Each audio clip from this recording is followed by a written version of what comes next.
공시지방선거와 함께 치러지는 14곳의 국회의원 재보궐선거 최대 격전장입니다. 최대 관심 지역입니다. 부산 북갑으로 가봅니다.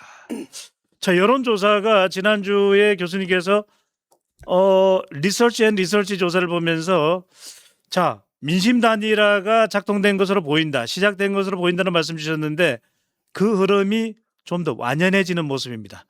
부산일보가 에이스 리서치에 의뢰를 해서 지난 23일, 24일 부산 북갑 유권자 502명을 대상으로 실시한 자동응답 조사 결과입니다. 무선 자동응답 조사 결과입니다.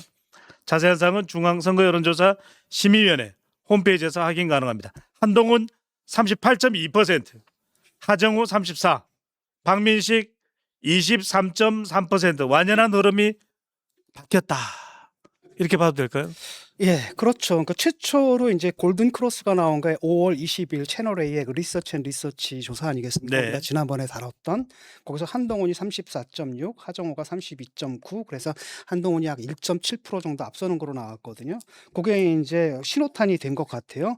그 이후로 나온 여론조사들 보게 되면 이게 만약에 한 건이었다라고 한다면 이거는 약간 튀는 조사일 수도 있잖아요. 예. 근데 그 후에 나온 여론조사들을 보게 되면 일관되게 한동훈 후보가 앞서는 걸로 좀 나오고 있거든요. 그러면 이미 이제 골든크로스는 지났구나 이렇게 생각할 수가 있는 겁니다. 다만 그 여론조사 꽃이라고 있죠. 예. 그거는 김어준 씨가 하는 거예요. 네. 그러니까 거기는 편향이 심하다고 지난주에도 지금 얘기했잖아요. 아이고.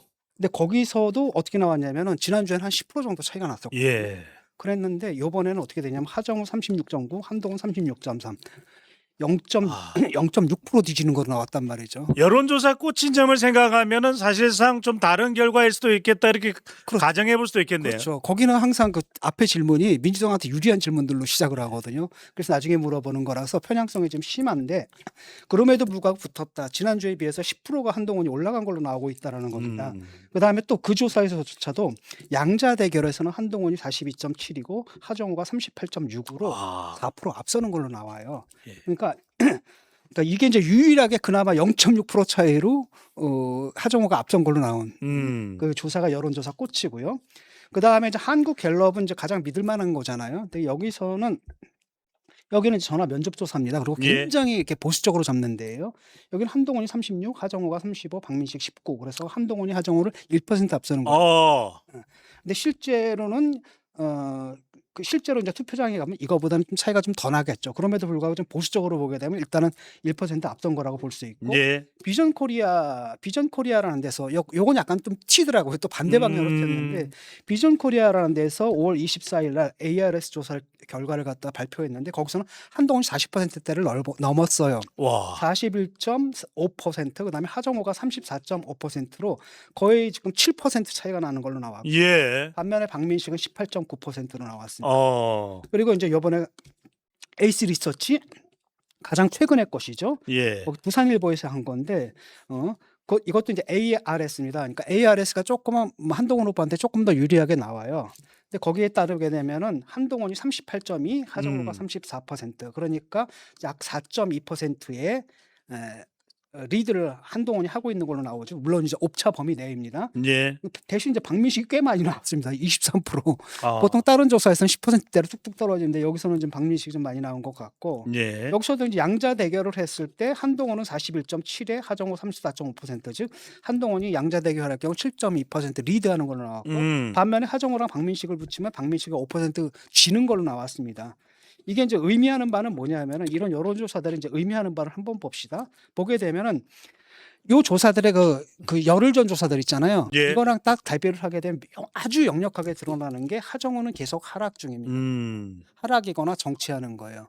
그리고 실제로 어떤 조사에서는 이 사람이 40%도 넘는 조사가 한 2건 정도 있었거든요. 거기서 계속 빠져가지고 지금 이제 30%대, 30% 중반대로 좀 가라앉는 양상을 좀 보이고 있는 거고 예. 박민식 후보는 그냥 20%대에서 조금 넘거나 조금 못한 거기서 왔다 갔다 하는 그런 하락을 하면서 원래는 25% 시작했잖아요.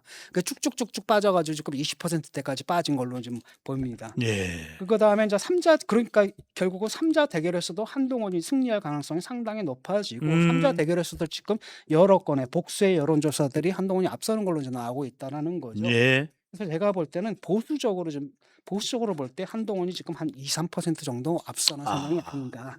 저는 그렇게 추정을 합니다. 예. 그리고 그 기생충이라는 영화에 보면 그 대사가 나오잖아요. 음. 그 애가 그 과외 공부 시키면서 여자애한테 그렇게 얘기를 하죠. 시험은 기세야.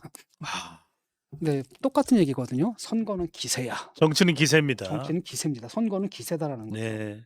근데 유일하게 지금 하정우 후보도 그렇고 박민식 후보도 그렇고 빠지거나 아니면 정체 상태인데 유일하게 치고 올라간 하하. 한동훈 후보밖에 없거든요. 네. 시간이 가면 갈수록 그 차이는 좀 더 벌어지지 않을까 이런 생각이 듭니다. 예. 그래서 지난번에는 제가 이제 즐겁게 이게 삼자 대결에서도 이길 수 있다 즐겁게 예감한다라고 했는데 이제는 이제 그게 서서 이제 현실화가 되는 것 같아요. 여러 개의 조사 결과입니다. 한동훈 후보의 약진에 대해서는 이미 여러 차례 진 교수님께서 분석을 해 주신 바가 있는데 궁금한 거 두 가지를 좀 여쭤보고 다음 질문으로 가겠습니다. 하나는 일단 하정우입니다. 하정우가 상당히 무기력한 모습입니다. 그렇죠. 그래도 AI 수석이었을 때는 뭔가 기대감도 있고 했는데 계속 뭐 악수, 오빠, 그리고 주식 파킹, 뭐 뚱딴지 같이 중앙에 한 유튜브에 출연 잘 이해가 안 갑니다. 그래도 머리가 좋고 AI처럼 디디디디디디 움직인다면 어느 정도 기대를 했던 것 같은데 이렇게 하정우가 사실상 전재수하고 비교 안 되는 정도의 경쟁력을 보이는 이유 뭐라고 보시는지요? 초짜를 데리고 온 거잖아요. 이게 가장 큰 문제거든요. 일단은 이 후보는 뭐냐면은 하정우 후보는 지금 캥거루 베이비예요. 예. 베이비 캥거루입니다. 아이고. 그러니까 엄마 주머니 안에 들어가 있는 거예요. 하. 그러니까 본인이 사실은 그 북구를 갖다 책임져야 되는 주체성이 있어야 되잖아요. 예. 본인의 주체성이 안 보이는 겁니다. 자기가 내세우는 게 뭐예요? 딱 나오는 게 이재명 대통령이 보내서 나왔습니다. 이렇게 얘기를 한단 말이죠. 이재명을 팔아요. 그다음에 전재수의 바통을 이어받겠습니다. 전재수를 파는 거거든요. 그래서 심지어는 뭐냐면 이번에 공보물 사진 봤어요? 전재수. 어. 둘이 이제 포옹하는 거 하정우 후보의 그 공보물인데 예. 전재수랑 포옹을 하거든요. 예. 근데 하정우는 뒤통수가 보이고 전재수 얼굴만 보여요. 야, 이건 말이 되는 겁니까? 네. 결국은 주체성 없이 이재명하고 그다음에 누구예요? 전재수한테 묻어간다는 느낌이 들거든요. 아이고. 그러면 뭐 너는 도대체 뭐 하고 있느냐라는 질문을 유권자는 할 수밖에 없는 거죠. 그리고 일단 출마의 준비 자체가 안 되어 있는 거거든요. 공약이니 뭐 이런 것들 그 지역에 대한 관심이 평소에 있고 아니면은 늦게라도 지역의 현안들을 좀 파악하고 거기에 맞는 공약들을 내야 되는데 무조건 AI만 갖다 붙여요. 그러니까 뭐 하면 AI, 뭐 하면 AI, 뭐 하면 AI. 그러니까 AI가 만병통치약이거든요. 근데 이게 이제 웃기는 게 뭐냐면은 이 AI가 먹히려면은 뭐가 있어야 되냐면 지역구에 대학교라도 있어야 되거든요. 대학이 없어요 거기가. 예. 두 번째는 뭐냐면 산업단지가 있어야 되거든요. 산업단지가 하나도 없는 겁니다. 그러니까 AI를 갖다 접목시킬 수 있는 인프라가 하나도 없는데 거기서 무조건 AI 붙다 보니까 이 공약에 붕 떠버리는 거예요. 지역 현안하고 딱 맞춰서 들어가야 되는데 이게 그냥 붕 떠버린다라는 겁니다. 그래서 일종의 그 프로크루테스의 그 침대라고 있죠. 그리스 신화에 나오잖아. 또 예. 있는데 이 자식이 침대를 하나 딱 마련해 놓고 지나가는 나가는 애들 딱 잡아다가 이렇게 거기다 딱 맞춰봐요. 길이를 맞춰봐가 짧으면 늘리고 억지로 잡아 빼서 늘리고 그다음에 침대보다 길면 다리를 잘라버리고. 약간 AI가 그 침대 같은 느낌이 좀 든다라는 겁니다. 그러니까 결국은 북구에다 자신을 맞춰야 되는데 그게 아니라 오히려 북구를 자신한테 맞추는 거예요. 그러니까 억지로 맞출 수밖에 없는 거잖아요. 그런 꼴이 나오는 겁니다. 이게 이제 하나도 준비가 안 됐다는 얘기고 또 다른 한편으로는 출마 결심도 늦었어요. 한동훈은 벌써 한 달 전에 딱 갔잖아. 한 달 전 가가지고 미리 그냥 딱 골목골목 돌아다니면서 민심을 훑고 다녔거든요.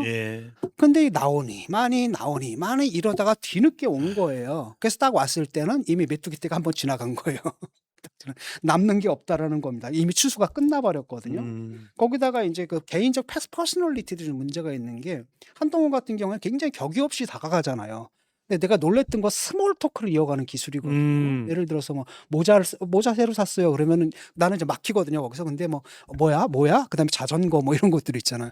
그걸 이어간단 말이죠. 그러니까 아무런 격이 없이 들어가는데 하정우 같은 경우는 약간 뭐랄까 내성적인 성격인 것 같아요. 이러다 보니까 인지도도 낮은데 들어가지도 못하는 거예요. 그다음에 늦은 거죠. 그래서 딱 보니까 벌써 그 시장 같은 경우에도 이미 한동훈한테 열대 번 왔다 갔다 했거든. 그러니까 이게 출마 결심이 늦죠. 특히 거기 같은 경우에는 그러니까 보수적인 지역구잖아요. 근데 노년층이 많이 살잖아요. 거기는 공중전이 아니라 지상전이거든요. 그냥 보병입니다. 가서 훑고 다녀야 되거든요.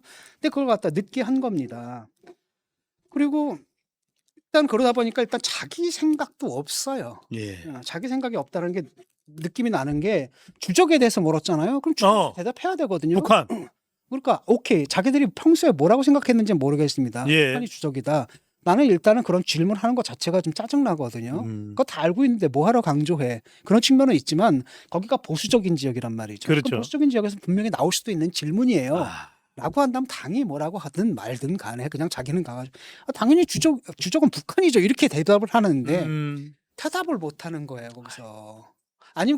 아니면 다른 방식으로 대답을 하든지. 대답을 못 한다면 나중에 한다는 얘기가 뭐냐면은 국방백서 읽어봐라 거기 나 주적이라고 나와 있다 이렇게 얘기를 하거나 그다음 내가 지금 선거 중인데 선거 방해하지 말라 이런 얘기를 하는 거예요. 아이. 그러니까 적어도 그 질문한 사람은 젊은 친구인데 보니까 굉장히 약간 우익적인 친구인 것 같아요. 그 사람도 유권자잖아요. 그럼 유권자는 그런 질문을 할 수가 있거든요. 거기다 대답을 해야 되는데 한동훈은 딱 하니까 주적이 당연히 북한이죠. 우리가 군대에 왜 갑니까? 이렇게 나와 버리잖아요. 거기서 딱 차이가 나면서 도대체 너는 생각이 있는 거냐? 그런 대답도 그건 뭡니까? 아빠한테 물어보고 대답해야 되는 거냐? 이런 인상을 준다라는 겁니다. 네. 그래서 결국은 구도만 믿은 거예요. 구도만 믿고니까 쉽게 생각한 겁니다. 그러니까 대통령 하 GPT 그러니까 괜찮지 상징 자본이 있지 대통령이 아끼는 인재야 나와가지고 전재수는 그래서 나랑 딱 하게 되면은 쟤네들은 과거고 우리는 미래로 나간다는 이미지 그러니까 러닝메이트가 돼가지고 전재수는 하정우가 갖고 있는 약간 AI의 그 미래적인 이미지에 이걸 갖다 자기가 갖고 가겠다라는 거잖아요. 예. 그러고 다음에 하정우에 대해서 뭐라고 생각하냐면 거기는 구도가 이미 쟤네들 절대 단일화 안 돼. 단일화 안 되면 민주당 고정표가 분명히 있단 말이죠. 거기 호남 사람들 굉장히 많이 살거든요. 그 고정표만 네가 딱 갖고 가도 무리 없이 이길 수 있다라는 아주 안일한 생각을 한 겁니다. 그러다 보니까 이 공격적으로 나가지 못하고 굉장히 수비적으로 가는 거예요. 수비 모드로 가는 겁니다. 그래서 결국은 40% 한때는 뭐 40%까지 넘는 여론조사 결과도 있었는데 점점 내려앉아 가지고 좀 30% 초중반으로 좀 가라앉은 상황이고 네. 지금 이제 그다음에 스핀 닥터가 이제 붙어야 되거든요. 그렇습니다. 뭔가 조언을 해줄 수 있는 그런 컨설턴트. 그렇죠. 네, 선거 전문가가 있어야 되는데. 네. 뭐 그리고 때로는 또 네거티브도 할 줄 알아야 돼요. 네. 근데 이제 한동훈 후보 같은 게 사실 네거티브 할 게 별로 없잖아요. 이 사람이 굉장히 자기 관리가 철저한 사람이거든요. 털고 하나도 안 나오는 사람이고 하다못해 2만 원짜리 버섯 받은 것도 신고하는 사람이거든요. 예. 털 게 없긴 하지만은 몰라 네거티브는 뭐 근거가 있어서 하는 겁니까 그냥 근거가 있든 없든 막 덤벼야 되는데 일단은 그런 걸 못 하는 겁니다. 왜냐하면은 구도만 믿고 안일하게 그냥 나는 그냥 점잖게 가도 이길 수 있다라고 보는 건데 외지인 이야기만 계속 하고 있어요. 외지인만 얘기만 하는데 그것도 마이너스죠. 왜냐하면은 그 북구 시장이 좀 살아났거든요. 북구의 그 구포시장이 이제 살아났는데 이 사람들은 뭘 생각하는 거냐면 2010년대는 그랬대요. 2010년대는 거기가 북적북적했거든요. 예. 그게 다시 돌아온 겁니다. 그러다 보니까 한동훈은 바로 뭐냐면 여기는 외부 사람이 오게 만들어야 됩니다. 이렇게 얘기를 하는데 이쪽에서 외부 사람 오지 말아야 된다라고 얘기한다면 구포 주민들이 볼 때는 뭐야 이거는 이렇게 생각하거든요. 그래서 그것도 굉장히 잘못된 것 같고 스핀 닥터가 붙어 있지 않으니까 초짜잖아요. 예. 초짜니까 더 선거를 어떻게 치러야 될지 모르는 거예요. 그러다 보니까 또 황당한 짓을 하더라고요. 갑자기 공중전을 강화하겠대요. 아니 김어준 방송에 출연을 했습니다. 그러니까 인지도에서 밀린다 이렇게 생각한 것 같아요. 그러니까 인지도는 무조건 공중전이다.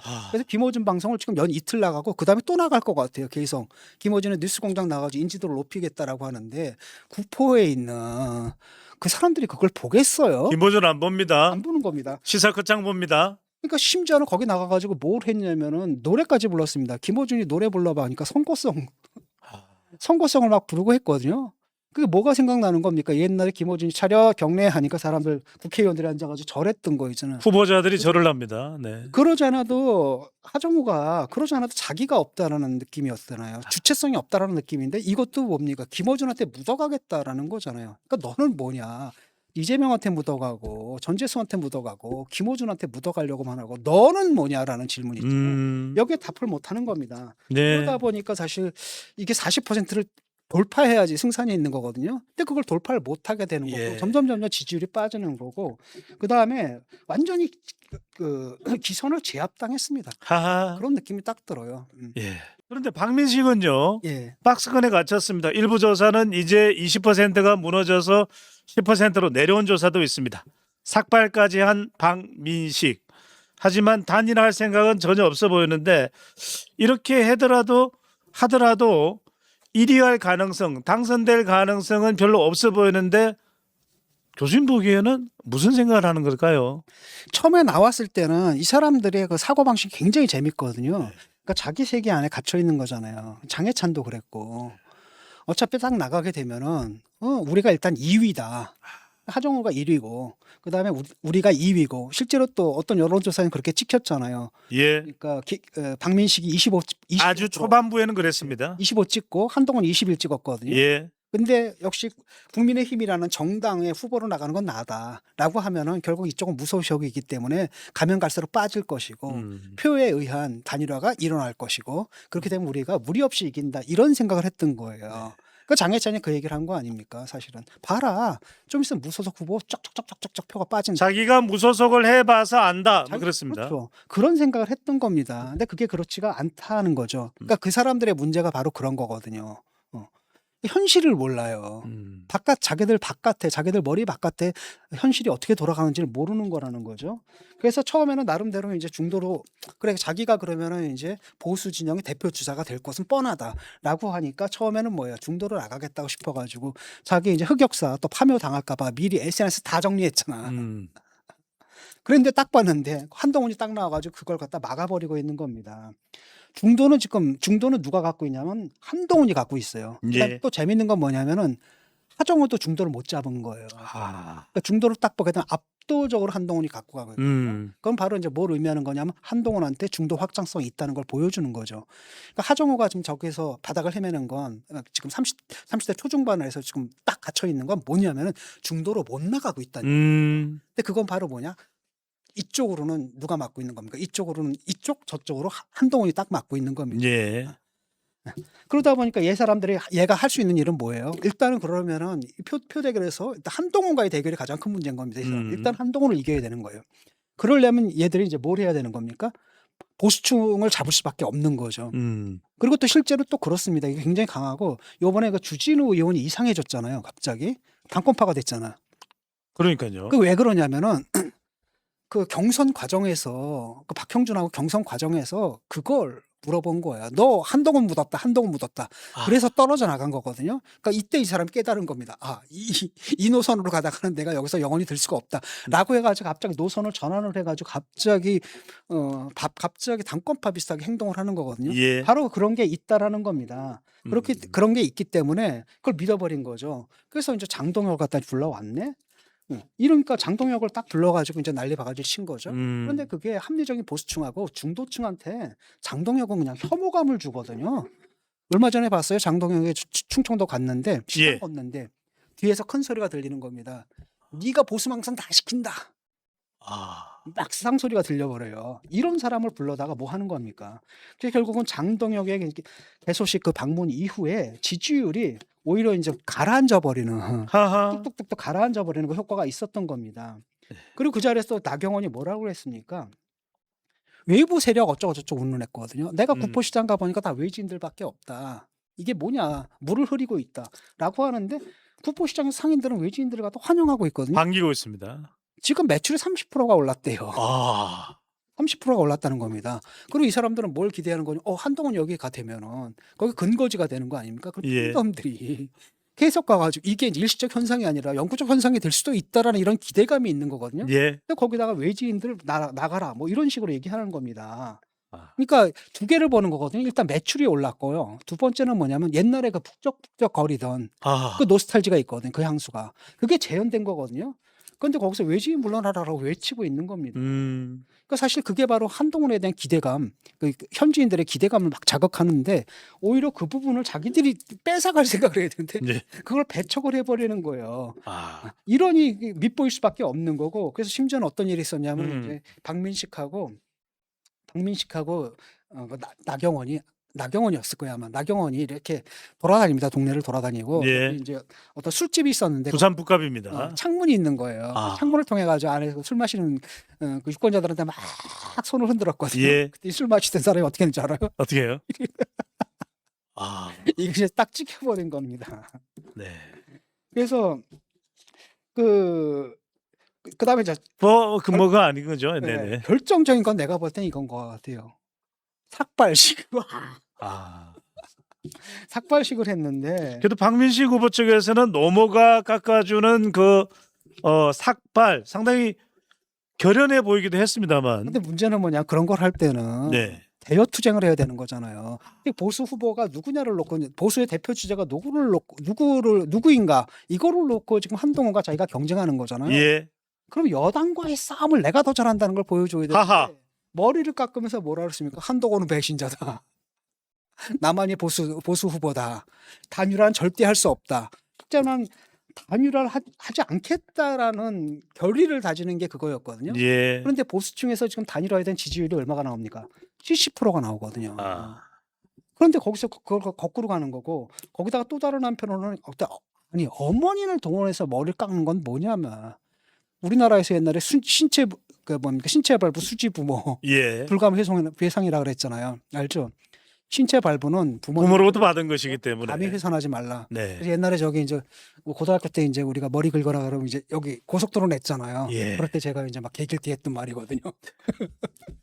불가하오.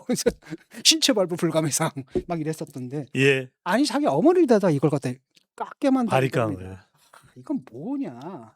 결국은 뭐냐면 한동훈하고 박민식의 그 진짜 보수를 둘러싼 그 경쟁에서 자기가 언더독이라는 걸 자인한 거예요. 내가 밀린다는 걸 자인한다라는 거죠. 그런데 이제 거기서 헷갈린 사람들이 있거든요.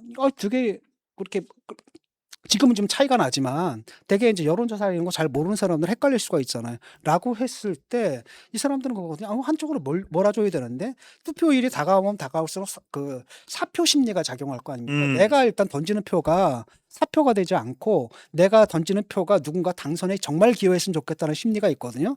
그럴 땐 되는 사람 밀어주자 이런 심리인데 거기서 뭘 한 겁니까? 자기가 삭발을 해버린 거예요. 그러면 사람들이 예. 볼 때는 되는 사람은 반대 사람이다는 얘기잖아요. 그래서 방향을 갖다 딱 자기가 지정을 해준 겁니다. 이거는 진짜 패착 중에 패착인 거죠. 다급한 건 알겠는데. 삭발은 아니었다. 그 다음에 또 거기다가 이제 김민정 이런 사람. 이분 굉장히 이상한 분이거든요. 예전에는 안 그랬지 않았습니까? 예전부터 좀 그랬어요. 예전에는 뭐냐면은 그때 이제 한동훈 후보 한동훈 대표 나오고 막 이럴 때는 네. 한동훈 찬양을 또 엄청나게 했어요. 그래서 오죽하면 나도 약간 한동훈에 지금 친화적인데 오죽하면 내가 말려가지고 그때 그 자리에서 균형 잡혀서 내가 한동훈을 오히려 씹었었던. 예. 그러니까 이분이 좀 그런 분이거든요. 그랬더랬었었는데. 그런데 요번에 또 내려가가지고 뭐 했습니까? 그 여중학교를 갔거든요. 예. 여중생들은 막 내려오는 거야. 근데 그 앞에서 뭐라는 줄 알아요? 여기 잘생긴 오빠들 있다 이렇게 얘기를 한 거야. 뭔 소리입니까? 그러니까 그 얼마 전에 누구예요? 그 정청래가 내려가가지고 초등학생한테 오빠라고 불러봐 이랬다가 난리가 났던 거 아닙니까? 예. 그런데 거기 가가지고 여중생들을 대고 여기 잘생긴 오빠들 있다 이렇게 얘기를 한 겁니다. 이러니 이게 재밌는데 이렇게 됐으면 민주당에서 그냥 까야 되거든요. 예. 근데 민주당에서 못 까.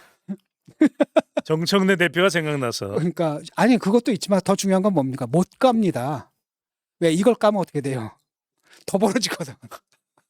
그러니까 재밌는 건 그겁니다. 박민식 지지율이 내려가면 더 벌어지니까. 그거 굉장히 재밌는 건 뭐냐면 지금 국힘에서 하정우의 주식 파킹 논란이 있잖아요. 예. 주식 파킹 논란. 그럼 나는 주식 파킹은 아닌 것 같아요. 근데 문제는 뭐냐면 그 이전에 이게 사실 이해충돌 소지가 있거든요. 이거 볼 때는 내가 볼 때는 선거에 미치는 영향보다는 선거 끝난 다음에 이거 굉장히 큰 문제가 될 수 있어요. 이 사안 자체가.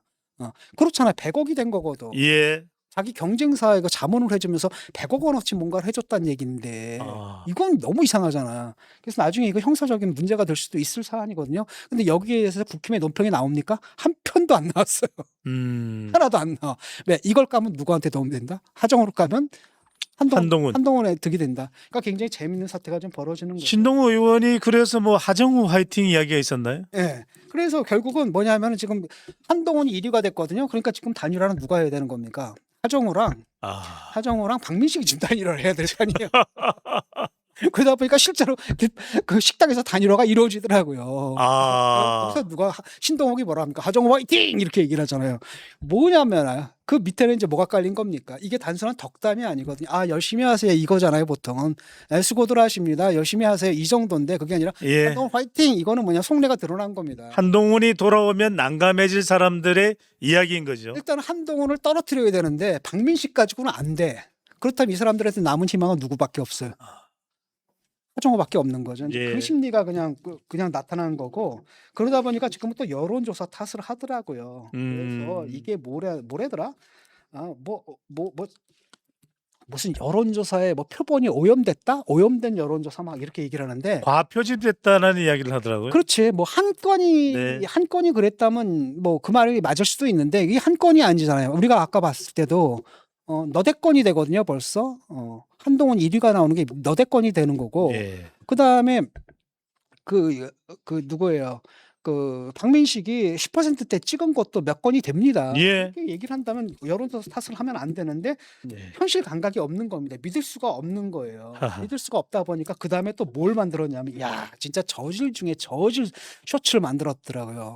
뭐냐면은 자기 머리 깎았는데 나는 나는 머리 깎아도 아무 지장 없습니다. 그러니까 예. 슬쩍 그거를 한동훈에 아. 하는 거죠. 거기다가 뭐라고 얘기를 하냐면 그러면서 하면서 지금 게시판을 좀 감시하고 있습니다. 당원 게시판을 감시하고 있습니다.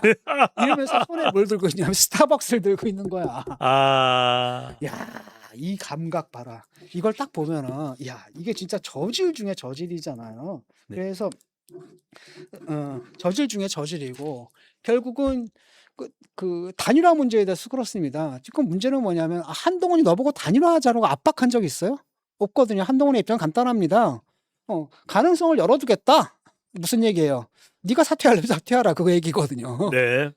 그런데 갑자기 단일화를 요구한 적도 없는데 지가 막 머리 깎고 난리친단 말이죠. 그것은 무엇을 의미하느냐면은 박형준하고 그다음에 부산의 국힘 의원들하고 거기 출마자들이 너 드랍하라고 요구한 거예요. 그러니까 사실 그 한동훈을 겨냥한 게 아니라 뭘 겨냥한 겁니까? 나 좀 제발 놔둬. 날 좀 괴롭히지 마.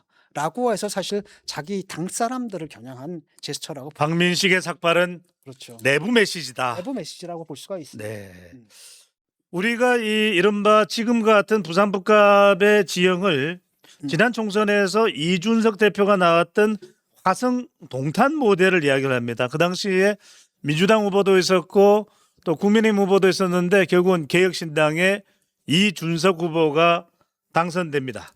그 비슷한 유형이라고 봐야 될까요? 그 꼭 같은 유형만 아니지 저는 않습니까? 전혀 다른 모델이라고 네. 봅니다. 왜냐하면은 이준석 동탄 모델 같은 게 이준석이 굉장히 영민하잖아요. 라고 하니까 제가 될 수 있는 데를 골라서 들어간 거거든요. 또 거기 맞는 선거 유세를 해가지고 약간 정치 공학적인 계산의 성격이 굉장히 이거 쉽게 말하면 적중한 정치 공학적 계산 이런 느낌이잖아요. 예. 근데 한동훈은 이제까지 없었던 선거 유세의 유형을 하나 발명한 겁니다. 오. 주민들한테 먼저 다가오고 예. 아이들이 막 좋아하고 후보한테 다가와서 사진 찍어달라고 예. 이런 선거 본 적 있어요? 없잖아요. 그렇죠? 대선 아니면은 그렇죠? 그러니까 일찍이 이런 후보는 없었다라는 겁니다. 그래서 선거의 한 전형을 창조했다고 볼 수가 있는 거고 처음부터 잘했죠. 혼자 다녔어요. 왜냐하면 거기 처음에 낯선 사람이 와가지고 그냥 지지자 부대를 끌고 오게 되면 굉장히 반감이 심해지잖아요. 예. 그러니까 거의 한 달 동안 혼자 다 다닌 겁니다. 그래서 또 다른 한편으로는 당에서 아주 부당하게 제명당한 사람. 그러니까 애들이 잘렸어요? 쪽팔리지 않아요? 뭐 이런 대답 이거 예. 받아내잖아요. 그러면서 거기서 동정 여론도 받고 그다음에 또 다른 한편으로 친근감을 쌓은 다음에 또 다른 한편은 중앙 정치인 데려다가 하는 세대결을 딱 확 피해버렸거든요. 음. 저쪽에서 막 중앙 정치인 데려가지고 난리바가지고 칠 때 이쪽에서 지역 주민을 딱 내서 대립구도를 만들어 버린 거예요. 그래서 저쪽을 허탈하게 만든 다음에 또 다른 한편으로는 팬덤 정치를 정확하게 활용한 겁니다. 세싸움을 해야 되잖아요. 기세싸움. 기세싸움을 해야 될 때는 그냥 바로 팬덤들이 자발적으로 동원된 거예요. 그래서 그냥 분위기를 지금 압도했거든요. 보니까 그 팬덤들이 지금 선거 유세 하는 걸 보니까 그냥 축제야. 뭐 춤추고 노래하고. 그래서 이걸 딱 보게 되면은 아주 적절하게 잘 활용하는 데다가 마지막에 바로 뭐냐면 SNS가 릴스 쇼츠를 엄청나게 활용을 잘합니다. 예. 미디어전에서 승리한 겁니다. 거기 나오는 걸 보게 되면 꾸민 게 아니거든요. 그냥 자기가 돌아다니면서 벌어지는 일들 찍어서 계속 올리는 거예요. 그런데 이제 하정우라든지 이런 애들 보면은 뭐 하겠습니까? 지금 막 달리는 찍는 내고 인위적으로 연출한 것들을 영상들을 위주로 올리거든요. 그러니까 굉장히 자연스럽지가 못한 겁니다.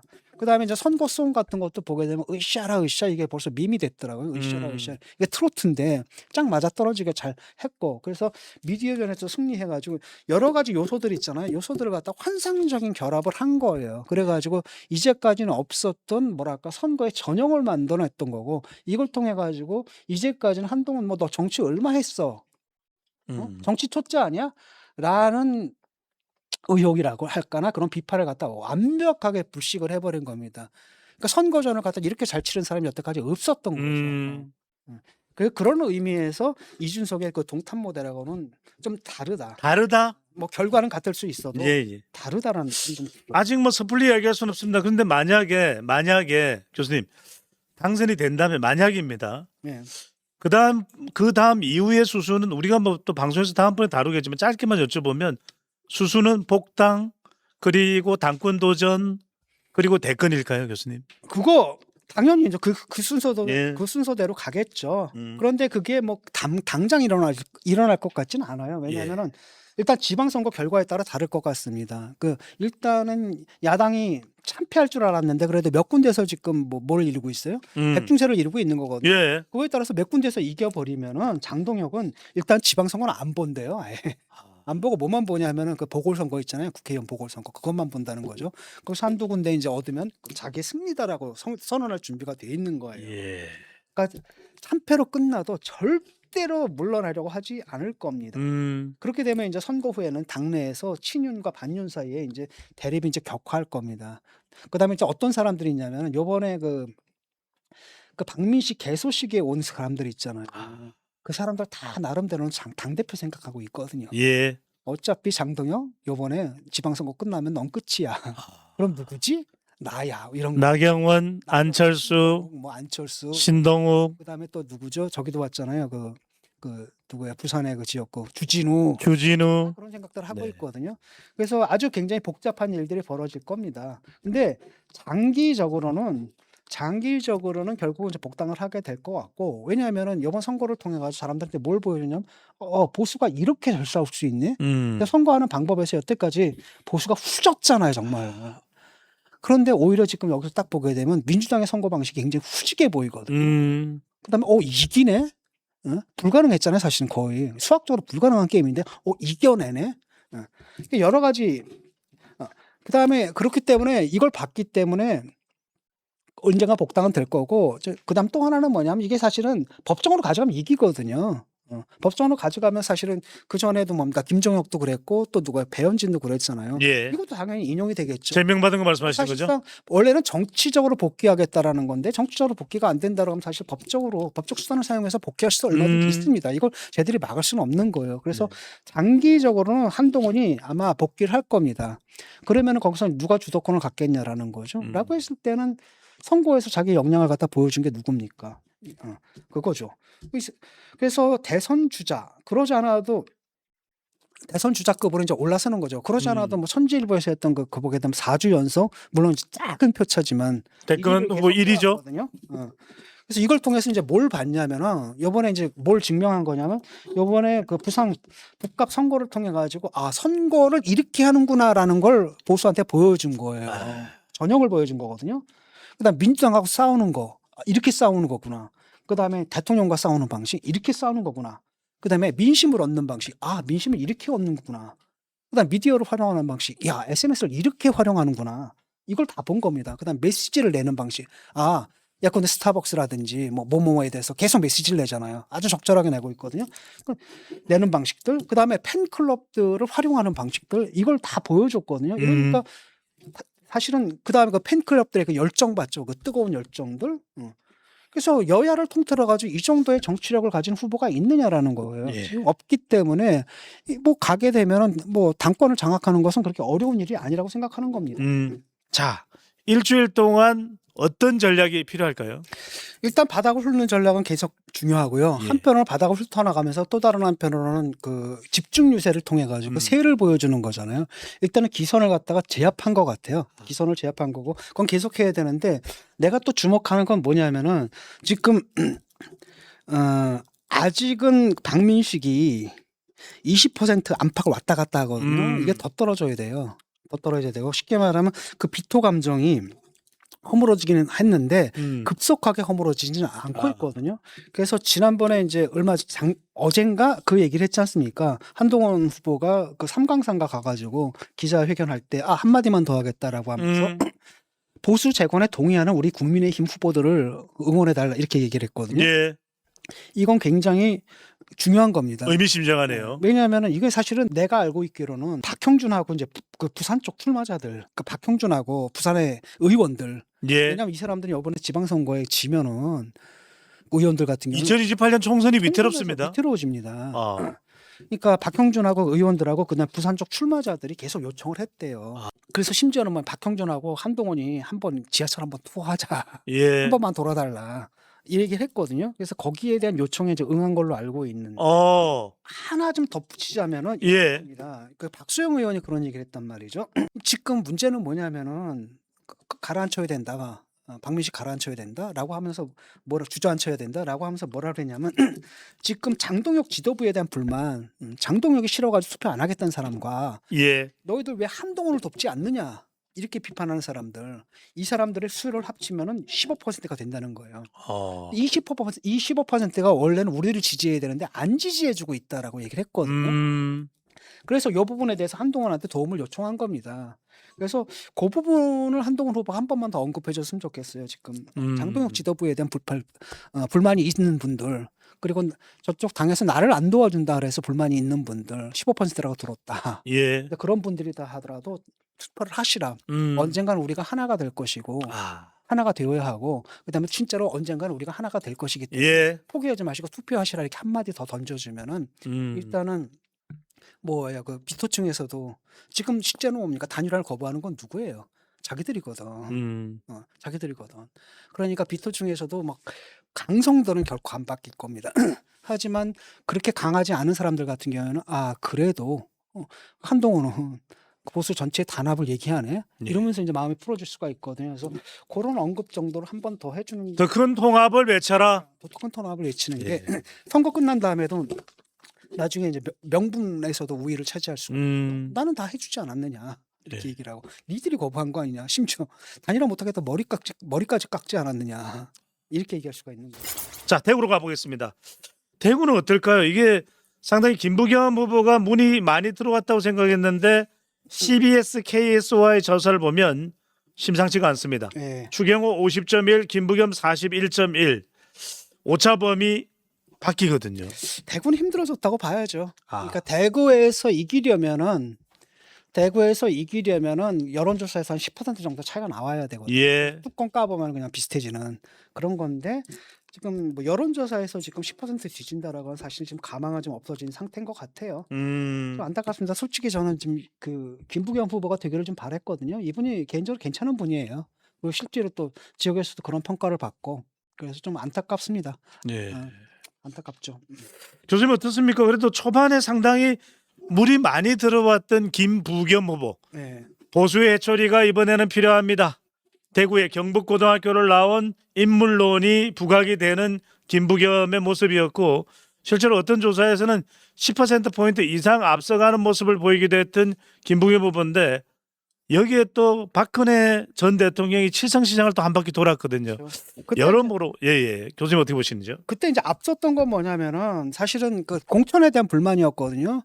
그러니까 그 대구 사람들 얘기를 들어보니까 뭐라고 얘기하냐면 주호영이 자기들이 선택할 수 있는 마지노선이었대요. 아. 근데 주호영을 날려버린 거예요. 여기에 대한 굉장한 불만들이 있었던 거거든요. 그러니까 추경호는 좀 아니다라는 거죠. 왜냐하면 추경호는 지금 내란 그것 때문에 지금 재판까지 받고 있는 사람이고 예. 이것도 그 대구시장에 나온 것도 보니까 약간 방탄용으로 나온 게 아니냐라는 의심을 하하. 갖고 있는 거거든요.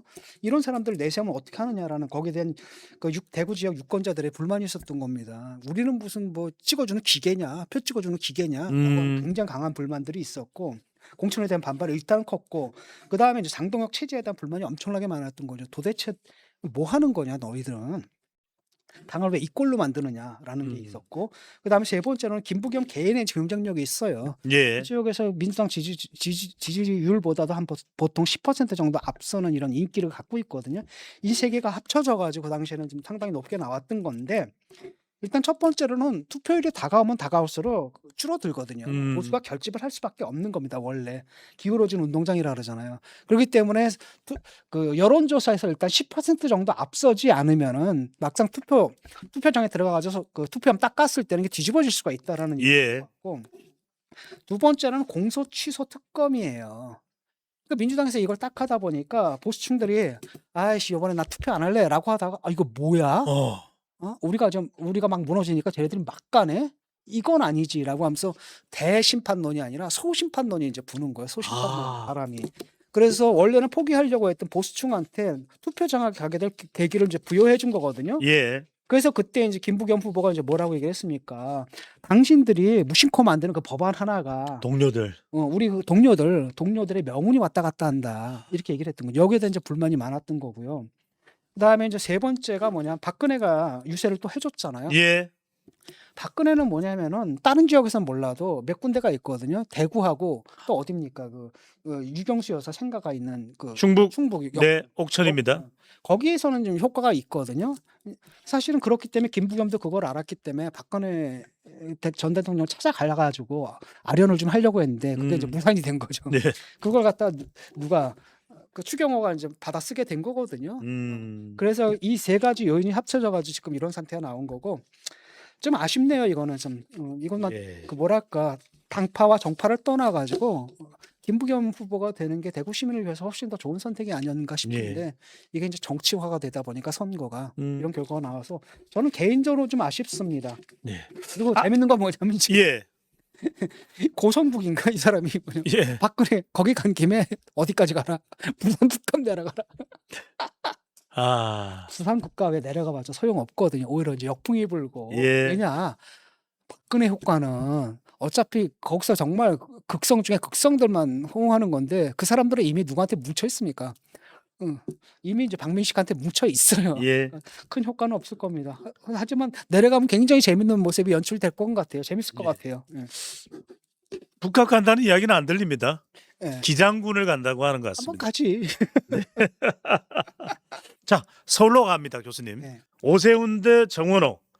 야, 정말 서울도 거의 뭐 정원호 쪽으로 한 달여 전만 하더라도 기울어지는 듯 했습니다. 예. 그런데 지금 보면 아닙니다. 정원호 의혹이 계속해서 파도 의혹이 나오는 파파의가 되고 있고 오세훈 시장은 뭐 GTX 공격을 당하고는 있습니다만 그렇게 치명타를 받고 있지는 않습니다. 자, 이른바 GTX 논란이 결정적일까요? 아 이것도 뭐 영향을 끼치겠죠. 네. 그러니까 사실은 이걸 보니까 이게 문제는 뭐냐면은 그러니까 보고를 했더라고요. 그러니까 이게 현대건설에서 하다가 현대건설 보통을 갖다 하청을 줬나 봐요. 하청을 줬는데 그 하청업자에서 이제 사고를 친 거죠. 그런데 이제 그 진단 검사 안전 자체는 그렇게 큰 문제가 없다. 보강하면 된다는 결론이 내려져 가지고. 예. 근데 그런 사안들이 5차례에 걸쳐 가지고 국토부에 이미 보고가 됐대요. 그런데 이제 저쪽 민주당에서 얘기하는 건 뭐냐면 이 많은 자료들 중에 한 장 꼽아 가지고 보고한 게 보고냐 뭐 이런 얘기를 하는데 아니 그 말이 되는 소리입니까? 예. 보고가 됐으면 그 5번 했으면 뭐 국토부에서 미리 알았어야지. 그렇잖아요. 그럼 그러면 밑에서 보내는 거 보고문 같은 거 안 읽는다는 얘기냐? 그 말이 안 되잖아요. 그래서 그런 부분이 좀 있고 그럼에도 불구하고 일단은 이게 이제 안전성 문제 예민한 문제이기 때문에 이거 예. 가지고 민주당에서는 이제 계속 물고 늘어질 겁니다.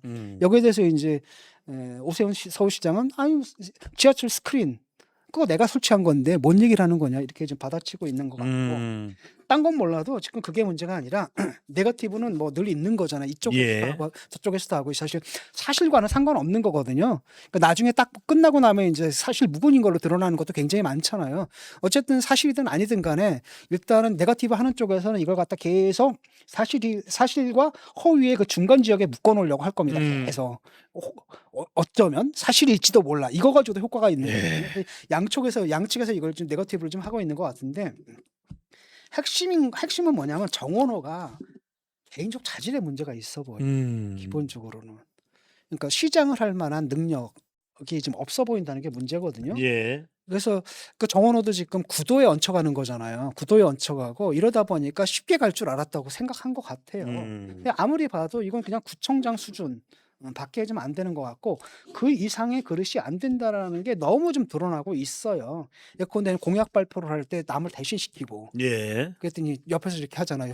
보좌진이 이건 직접 설명하셔야 라고 하는데 그게 또 마이크로 또 녹음이 돼버리고 예. 그런데 설명하는 걸 보니까 사실 사안을 모르고 있고 설명을 못하는 거죠. 그러다 보니까 이런 부분이 있는 데다가 일단 오세훈 같은 경우는 일단 정당을 접어버린 거잖아요. 그러니까 굉장히 재밌는 현상이 벌어지는데 지금 대통령 이 지지율 가지고 지금 막 접전이 벌어지고 이런 건 있을 수가 없는 거잖아요. 근데 정당 지지율도 갤럽 조사에 따르면 사실은 민주당이 국힘에 2배가 나오거든요. 그러니까요. 이건 사실 선거 해보나 마나 예. 그럼에도 불구하고 접전이 벌어진다는 건 뭐냐면 디커플링 생긴 거예요. 정원호하고. 디커플링 생겨버리고 이러다 보니까 아.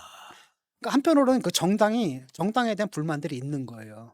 정당에 대한 불만이 있는 겁니다. 예. 민주당이 굉장히 지지율은 높게 나오지만 그럼에도 불구하고 정청래 민주당 체제에 대해서 사람들이 약간 식상하거나 아니면 반감이 굉장히 많아요. 예. 그다음에 뭐 장동혁 체제, 뭐 국민의힘은 더 말할 나위도 없고 이러다 보니까 사람들이 당을 생각하지 않고 뭘 보는 거예요? 후보를 보게 되는 겁니다. 그래서 굉장히 재밌는 선거가 되고 있거든요. 후보들. 그래서 오세훈은 정당이 아니라 오로지 후보의 개인기만을 가지고 후보의 개인적 능력만 갖고 좀 싸움을 좀 하고 있는 거고요. 그래서 적절하게 그 장동혁 체제와 손을 딱 끈 건 굉장히 적절한 선택이었다고 생각하는 겁니다. 그다음에 그게 이제 지지율로 나오는데 지금 ARS에서는 거의 붙었거든요. 예. 다만 그 면접에서는 아직도 꽤 이게 격차가 커요. 예. 아마 이제 진실은 그 둘 사이에 어딘가에 있겠죠. 그다음에 시간은 좀 남았거든요. 시간은 좀 남아서 어디까지 할지는 모르겠지만은 그 김현철 씨 있잖아요. 김현철 씨가 굉장히 재밌는 말을 했더라고요. 김현철이면은 YS의 아들이죠. 아들입니다. 뭐라고 그랬냐면 오세훈하고 한동훈의 동반 당선을 바란다라고 하면서 보수에게는 이제 예컨대 보수 대개조의 신호탄이 될 것이다라고 얘기를 한 거라는 거죠. 예. 그러니까 이 선거가 사실은 그냥 후보 개인이 당선되는 선거가 아니라 보수의 이제 미래가 걸려 있고 지금 한동훈이 뭐예요? 이길 수 있다는 희망을 좀 보여주고 있잖아요. 서울에서도 만약에 그런 희망을 좀 보여준다라고 한다면 보수의 대개조는 굉장히 쉽게 될 거라는 거죠. 그래서 그 얘기를 하는데 요거를 좀 이런 언급들을 갖다가 오세훈 쪽에서 좀 활용을 할 필요가 있어요. 그러니까 예. 사람들이 이제 투표장에 안 나오려고 한다는 거 아닙니까? 사실은 서울은 보수층이 약간 높아요. 그러니까 그 민주당 지지와 국힘 지지인데 국힘 지지가 원래는 한 5% 정도 높은 곳이거든요, 지형이. 그럼에도 불구하고 이런 표차가 난다라는 것은 보수층이 선거 투표장에 안 나오겠다는 얘기거든요. 이 사람들을 투표장에 나오게 할 수 있는 그런 메시지로서는 굉장히 적절하잖아요. 그다음에 이제 뭐 정원호는 계속 뭐랄까 운동권 본색, NL 운동권의 보니까 또 지들끼리 해먹잖아요, 이게. 이게 막 드러나는 겁니다. 그래서 이거 보니까 이재명이 성남에서 했던 거랑 상당히 비슷한 양상들이 여기도 좀 있는 것 같아요. 그래서 보면은 여러 가지 개인적 도덕성이나 그다음에 두 번째로 뭡니까 개인적 능력이나 이런 면에서 후보 리스크가 있습니다. 후보 리스크가 있기 때문에 지금은 앞선다 할지라도 막상 투표하면 까보면 또 어떻게 될지는 모릅니다. 네. 자, 서울 투표함을 까보면 어떨지 모르겠다. 2010년 서울시장 선거에서 새벽 2, 3시경에 서초구의 강남 개표함이 열리자 앞서기 시작했다라는 생각, 그 당시에 보도가 기억이 납니다. 어떻게 될지는 더 지켜봐야 될 것 같다는 말씀 주셨는데 평택으로 가보겠습니다, 교수님. 평택은 정말 골치가 아픕니다. 김용남입니까? 유이동입니까? 조국입니까? 유이동은 좀 멀어진 것 같고 예. 일단 1, 2위는 계속 김용남하고 조국이 좀 달리고 있잖아요. 예. 가장 최근에 나온 여론조사를 보게 되니까 김용남이 28.9, 조국이 4.9, 24.9 그래서 약 4% 정도 차이가 나거든요. 이건 오차 범위 내기 때문에 얼마든지 뒤집어질 수도 있는 거고 유이동은 조금 떨어져서 20% 정도 나오고 있고 황교안 11%, 김재원 44.8%인데 이들 예. 사이에 무슨 후보 단일화에 대한 논의가 진전되고 있는 것은 아닌 것 같고 이렇게 오자 대결을 계속 갈 것 같아요. 근데 문제는 뭐냐면 김용남이 세게 걸린 것 같아요. 솔직히 나는 조국은 안 됐으면 좋겠거든요. 예. 조국은 좀 안 됐으면 좋겠는데 네. 조국 혁신당에서 딱 치는 게 이게 좀 세게 걸린 것 같아요. 그 아. 대부업체 차명 운영 그 있잖아요. 예. 차명 운영 거. 이거 보면 이건 녹취록이 나와버린 거예요. 빼도 박도 못하고 어떤 내용입니까? 동생한테 대부업체 차명 운영을 네가 해라, 네 이름으로 해라. 그러면 너 그거 그냥 운영하면서 수수료 네가 띠모어라. 이건 거죠. 그러니까 자기 이름으로 하기 힘든 대부업체 운영을 갖다가 동생 이름으로 하고 동생한테는 너 수수료 떼먹어라 이렇게 얘기를 했다라는 거예요. 예.